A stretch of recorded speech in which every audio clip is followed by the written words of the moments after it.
कहानी की शुरुआत होती है सन 1950 में, जहाँ पर हमें कुछ पपीज दिखाए जाते हैं। उन्हीं पपीज में से एक पपी की आवाज़ हमें सुनाई देती है। वह कहता है कि मैं कुछ भी महसूस नहीं कर सकता क्योंकि मेरी आंखें अभी तक खुली नहीं हैं। मुझे नहीं पता कि मेरी ज़िंदगी क्या है या मेरी ज़िंदगी का मकसद क्या है। यह एक जर्मन शेफर्ड पपी होता है जो अपने भाइयों के साथ बहुत ही मस्ती करता है। यह सब स्ट्रेट डॉग्स होते हैं, यानी कि गली के डॉग्स। कुछ ही दिनों बाद यहाँ पर एनिमल कंट्रोल वाले आ जाते हैं और वो इन सब पपीज़ को पकड़कर ले जाते हैं, जहाँ पर इन सब पपीज़ को कुछ दिनों बाद मार दिया जाता है। हमें उस पपी की आवाज़ दोबारा सुनाई देती है। वो कहता है कि मुझे नहीं पता कि मैंने क्या गलत किया, पर मेरी ज़िंदगी बहुत ही छोटी थी। उसके बाद एक बार फिर से वही पपी एक पपी के रूप में ही जन्म लेता है, यानी कि दूसरे जन्म में भी वह एक डॉग है। और यह साल होता है सन 1961। इस जन्म में वो एक गोल्डन रिट्रीवर होता है। वो एक पपी फार्म में होता है जहाँ पर कुछ लोग पपी को अडॉप्ट करने के लिए आए होते हैं, और जब उन्हें गोल्डन रिट्रीवर दिखाया जाता है तो उसका दरवाज़ा खुला रह जाता है। गोल्डन रिट्रीवर वहाँ से भाग जाता है और कुछ दूर जाने के बाद वो देखता है कि वहाँ पर बहुत सारा कूड़ा है, जहाँ पर खेलना उसे बहुत अच्छा लगता है। पर वो एक गत्ते के बॉक्स के अंदर फंस जाता है। तभी वहाँ पर जो गार्बेज मैन आते हैं वो उसे अपने साथ अपनी गाड़ी में बिठा लेते हैं, क्योंकि वो इसे बेचकर पैसा कमाना चाहते हैं। वो गाड़ी एक जगह खड़ी करके वहाँ से निकल जाते हैं और गोल्डन रिट्रीवर उसके अंदर कैद हो जाता है। वो कहता है कि मुझे बहुत प्यास लगी है। उसकी हालत बहुत ख़राब हो रही होती है। तभी वहाँ पर ईथन नाम का एक लड़का अपनी मॉम के साथ आता है, जो गाड़ी के अंदर देखता है कि डॉग वहाँ पर फंसा हुआ है। वो बहुत प्यासा है। वो अपनी मॉम से उसे बाहर निकालने के लिए कहता है। उसकी मॉम गाड़ी का शीशा तोड़ देती है और उस डॉग को अपने साथ अपने घर ले आती है। घर पर जब गोल्डन रिट्रीवर की आंखें खुलती है तो वह देखता है कि उसके सामने एक लड़का है जो उसे बहुत ही प्यार कर रहा होता है। गोल्डन रिट्रीवर कहता है कि मैंने डिसाइड कर लिया है कि मैं इस लड़के को पाल लूंगा। दरअसल ईथन भी गोल्डन रिट्रीवर को अपने पास रखना चाहता है।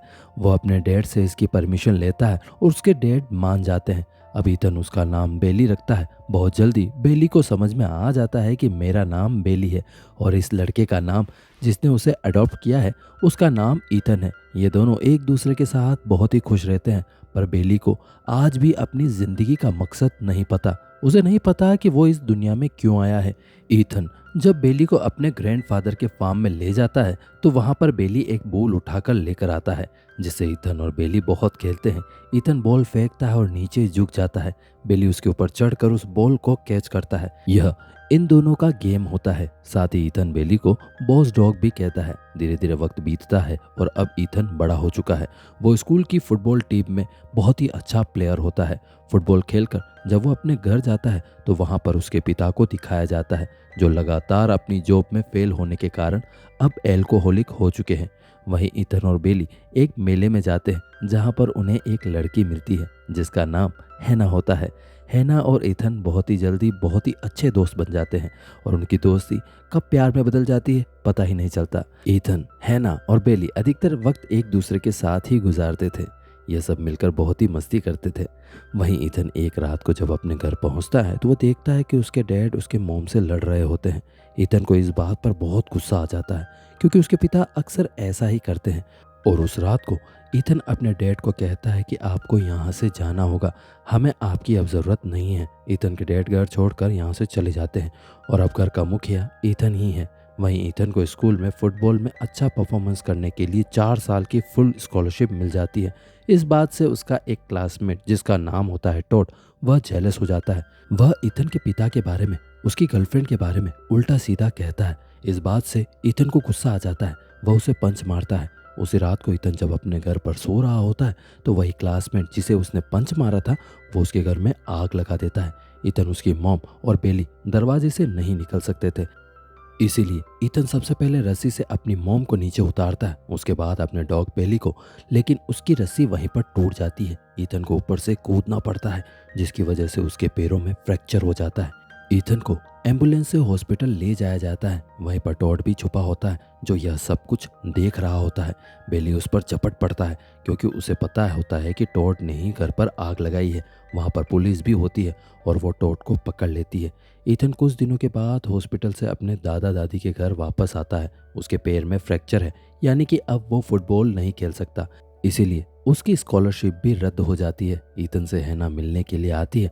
ईथन हैना से ब्रेकअप कर लेता है। वो कहता है कि शायद हमारा सफ़र इतना ही था। दरअसल ईथन किसी की ज़िंदगी में बोझ नहीं बनना चाहता और यहाँ से ईथन और हैना के रास्ते अलग अलग हो जाते हैं। इसके बाद ईथन एग्रीकल्चर स्कूल चला जाता है ताकि वो अपने ग्रैंडफादर के फार्म को संभाल सके। बेली इधर ईथन के ग्रैंडफादर के साथ ही रहता है, पर अब वो बूढ़ा हो चुका होता है। वो पहले की तरह भाग नहीं सकता, उछल कूद नहीं कर सकता और वो बहुत ज़्यादा बीमार हो जाता है। उसकी आंखें सिर्फ ईथन को ढूंढ रही होती है। ईथन उसे आखिरी बार गुड बाय कहने के लिए आता है और इस तरह से बेली की यह ज़िंदगी खत्म हो जाती है। सन 1980 की शुरुआत में एक बार फिर से बेली डॉग के रूप में जन्म लेता है और इस बार वो फीमेल जर्मन शेफर्ड के रूप में जन्म लेता है। उसे अपना पिछला जन्म याद होता है। वह ईथन को चारों तरफ ढूंढ रहा होता है, पर ईथन उसे कहीं भी नहीं दिखाई देता। वो एक पुलिस डॉग होता है, यानी कि बॉम्ब ढूंढने वाला, लोगों की जान बचाने वाला। उसका जो ट्रेनर, उसका मास्टर होता है, वो बहुत ही सीरियस होता है। पर वक्त बीतने के साथ इन दोनों के बीच में एक बॉन्ड क्रिएट हो जाता है। बेली का इस जन्म में नाम होता है एली। एक दिन जब एक किडनैपर एक लड़की को किडनैप करके अपने साथ ले जा रहा होता है तो एली और पुलिस वाला उनका पीछा कर रहे होते हैं। वो किडनैपर लड़की को पानी में फेंक देता है।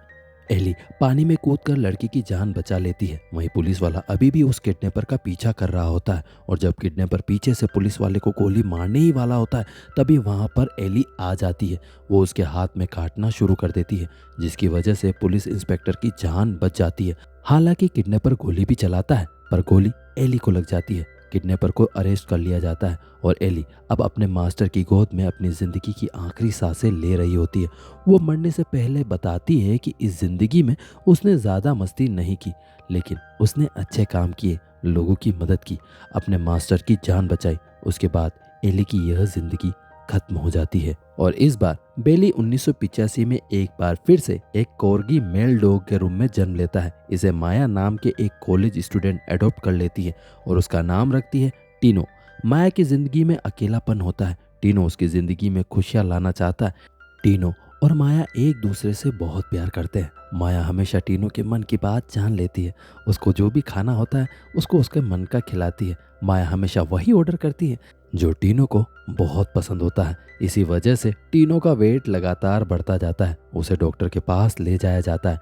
डॉक्टर कहती है कि तुम्हें टीनो को रनिंग वॉकिंग करवानी होगी। इसीलिए माया टीनो को एक पार्क में ले जाती है। माया बॉल फेंकती है, लेकिन टीनो वहीं के वहीं लेट जाता है। उसे एक्सरसाइज और भागने में कोई इंटरेस्ट नहीं होता। पर अगले ही पल सब कुछ बदल जाता है जब टीनो एक फीमेल डॉग जिसका नाम रॉक्सी है उसे देखता है। रॉक्सी बहुत ही शानदार तरीके से बॉल को कैच करती है।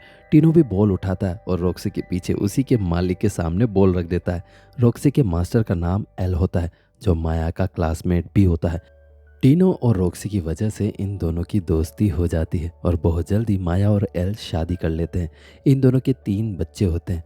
अब टीनो रॉक्सी एक साथ माया और एल के घर में उनके बच्चों के साथ रहते हैं। एक दिन रॉक्सी को कार में ले जाया जाता है। उसके बाद रॉक्सी कभी वापस नहीं आती, यानी कि उसकी मृत्यु हो चुकी होती है। रॉक्सी की मृत्यु के बाद टीनो बहुत ही दुखी होता है। समय बीतता जाता है। अब टीनो भी बूढ़ा हो चुका होता है। टीनो मरने से पहले सोचता है कि आज तक उसने जितने भी जन्म जिए हैं यह जन्म उसका सबसे बेहतरीन था, क्योंकि जिंदगी में उसके पास हर तरह की खुशियां थी। इसके बाद बेली यानी कि टीनो की आंखें हमेशा के लिए बंद हो जाती है, पर उसकी जिंदगी का सफर यहीं खत्म नहीं होता। सन 2014 में एक बार फिर से वह डॉग के रूप में जन्म लेता है और इस बार उसकी ब्रीड होती है ऑस्ट्रेलियन शेफर्ड। उसे वेंडी नाम की एक लड़की अडॉप्ट कर लेती है और उसका नाम रखती है वेफल। पर वेंडी का हस्बैंड उसे बिल्कुल पसंद नहीं करता था, इसीलिए वह कहता है कि इसे घर के अंदर लाने की ज़रूरत नहीं है, यानी कि वेफल को घर के बाहर रहना पड़ेगा। कई साल बीत जाते हैं और वेफल घर के बाहर ही रहता है। एक दिन वेंडी का पति वेफल को अपने साथ ले जाता है और जंगल में छोड़ देता है। वेफल भी उस जिंदगी से बोर हो चुका होता है, इसीलिए वो तय करता है कि वो वापस नहीं जाएगा और वो अपने रास्ते पर निकल पड़ता है। और जब वो एक फार्म में पहुंचता है तो उसे एहसास होता है कि वह पहले भी यहाँ पर आ चुका है। उसे याद आता है कि उसने दूसरे जन्म में यानी ईथन के साथ वो इसी फार्म में रहा करता था। चारों तरफ ईथन को ढूंढना शुरू कर देता है और तभी ईथन उसे दिखाई दे जाता है, जो अब बूढ़ा हो चुका होता है। वो भागते हुए खुशी से ईथन की तरफ जाता है और उसे चाटने लगता है, उसे प्यार करना शुरू कर देता है। वो कहता है कि मैंने तुम्हें ढूंढ लिया। हालांकि ईथन उसे पहचान नहीं सकता, पर बेली, जिसका नाम इस जन्म में वेफल होता है, उसने अपने ईथन को पहचान लिया होता है। ईथन उसे खाना देता है और कहता है कि तुम्हें अपने घर जाना होगा, लेकिन बेली यानी कि वेफल कहता है कि यही मेरा घर है। ईथन दरवाज़ा बंद कर देता है, पर बेली वहाँ से हिलता भी नहीं है। इसीलिए अगली सुबह ईथन उसे एक डॉग फार्म में छोड़ देता है ताकि उसे कोई अडॉप्ट कर ले, पर ईथन से भी नहीं रहा जाता। इसीलिए अगले ही दिन वो जाकर बेली को अपने साथ अपने घर वापस ले आता है, यानी कि उसने अब बेली को अडॉप्ट कर लिया होता है। पर बेली देखता है कि ईथन की ज़िंदगी में अकेलापन है। वो किसी भी तरह से उसकी ज़िंदगी से अकेलापन हटाना चाहता है। दरअसल हैना के साथ ब्रेकअप होने के बाद उसने कभी शादी नहीं की। एक दिन बेली घर से निकल जाता है और एक घर के बाहर पहुंचता है जहां पर उसे हैना दिखाई देती है। वो हैना के पास जाता है। हैना उसके गले में उसका बैच देखती है जिस पर उसका नाम लिखा होता है बड़ी। दरअसल ईथन ने इसका नाम बड़ी रखा होता है और बैच की दूसरी तरफ ईथन का नाम होता है। हैना जब ईथन का नाम देखती है तो बड़ी को यानी कि बेली को लेकर उसके घर उसके फार्म तक पहुंच जाती है, जहां पर ये दोनों एक दूसरे को देखकर बहुत ही खुश होते हैं।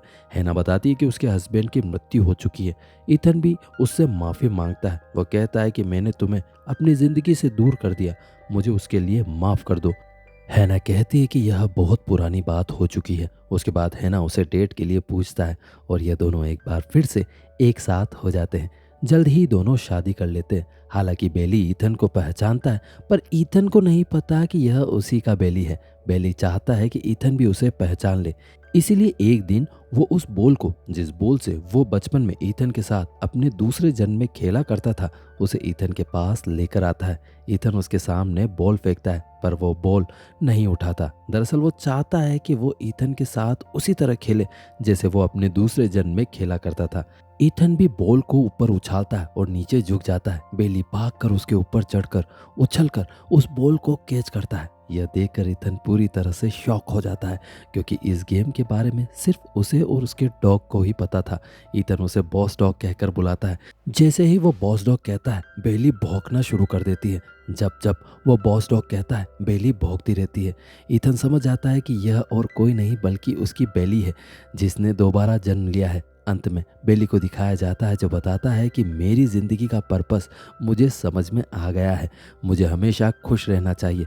जब भी हमें मौका मिले हमें दूसरों की मदद करनी चाहिए। हमारे अतीत में जो कुछ भी हुआ उसके लिए हमें पश्चाताप या दुखी होने की ज़रूरत नहीं, और ना ही भविष्य की चिंता में डूबे रहना चाहिए। हमें दूसरों के बारे में सोचना चाहिए, और सबसे इम्पोर्टेंट, हमें सबसे प्यार करना चाहिए। हमें उस पल में जीना चाहिए जिस पल में हम हैं, यानी कि प्रेजेंट में। यही मेरी और हर एक डॉग की जिंदगी का पर्पस है। तो यह थी पूरी कहानी अ डॉग पर्पस की। यह मूवी एयर 2017 में रिलीज हुई थी। IMDb पर इसकी रेटिंग 7.2 है। उम्मीद करते हैं कि यह कहानी आपको पसंद आई होगी। अगर अच्छी लगी हो तो प्लीज़ सब्सक्राइब करना मत भूलिएगा। जल्दी मिलते हैं नई वीडियो के एक्सप्लेनेशन में। तब तक के लिए अपना ख्याल रखिए।